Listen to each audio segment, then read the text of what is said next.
My dear brothers and sisters, there's a story told about a man who had a son, and this man's wealth was his so-called the paintings, he collected world-famous paintings.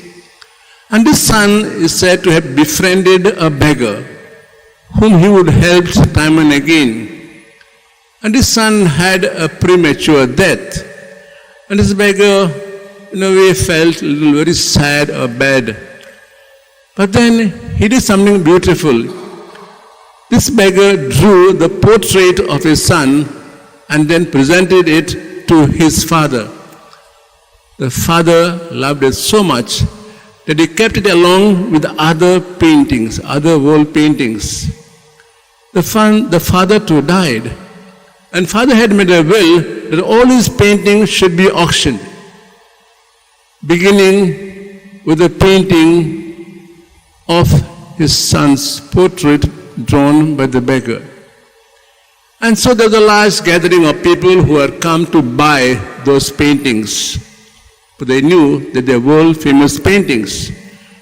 And then the auction began. The auctioneer said, as per the will, the first painting to be auctioned is the painting of his son. No one came to bid for it. This beggar was also there for the auctioning, and he had with him some money. So no one came for this painting. He put his hand up and made the bid for the little amount of money that he had. There were no other bidders. And the auctioneer said, well, he is the only person who has bid for this painting. The painting belongs to him. But wait, he says, there's also one note in the will which says, the one who bids for the painting of my son also gets the other paintings, other collections that are there for auctioning. Everyone was shocked, in disbelief and speechless. My dear friends, I'm sure our faith is even shocking. Our faith in the resurrection is shocking, because if Christ were not to rise from the dead, we would have no faith. There would be no Christianity. We would not be here. Because where would I be? But Christ rose from the dead, which in a way shook or rocked the entire world. That millions and millions of people followed this resurrected Son and even gave their life for Him. In today's gospel passage, we heard something very interesting. We heard about the three reactions of three people of different ages, different sexes, who went and encountered the tomb, the empty tomb. And all of them are different. Mary Magdalene, the disciple of Jesus, would follow closely with Jesus and was even there at the burial of Jesus. Time and again, he told disciples, we are going to Jerusalem, my enemies will capture me, torture me, put to death. But on the third day, I will rise again. This all had heard clearly. Even so also Mary Magdalene. But they couldn't understand. So Mary went early morning with the spices to anoint the body of Jesus. Her problem was, who will roll the stone? When she reached there, the stone had been rolled away. The tomb was empty. Then you find Peter and John, one younger, one youngster. And Mary told them, he says, I went to the tomb, it's empty. And they too began to run in a hurry.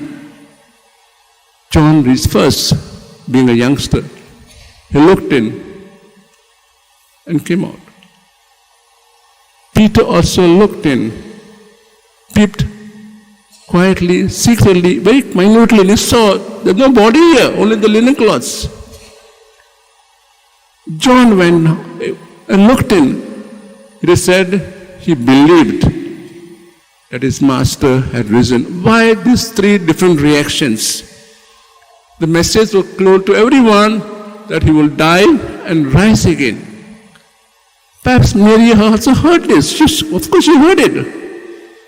But she would not take a step forward to go beyond her understanding, to believe that what the Lord had said will come true.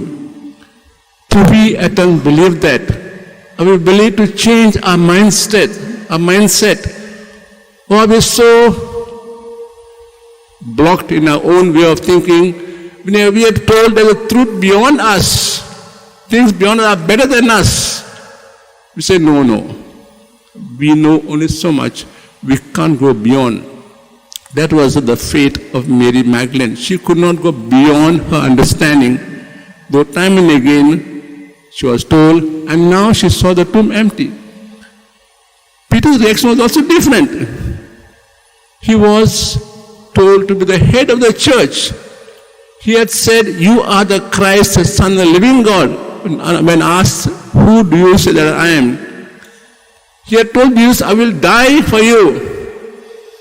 And yet, he denied 3 times. So what was going on in Peter's mind when he saw the empty tomb? He was saying, "Oh God, I denied this master thrice. What must he be thinking of me?" He is still in his thoughts. He is not willing to change. He doesn't believe that the Lord has forgiven him and still loves him. He is still in his thoughts and is not willing to go beyond so-called his thoughts, that God is a loving Father. God forgives when you come to him. John, the younger man, goes in and believes that his master had risen. Why is it so?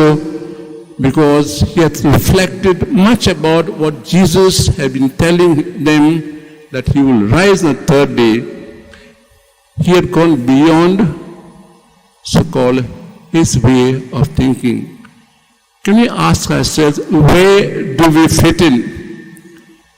Are we of the type of Mary Magdalene who would not go beyond her thoughts, who is not willing to change her mindset, who don't believe that beyond death there is life? The empty tomb is empty because the Lord has risen. Are we like St. Peter, who was still weeping and mourning and groaning for what he had done to his master, not willing to accept that his master forgave him? Or are we like John, who saw and believed?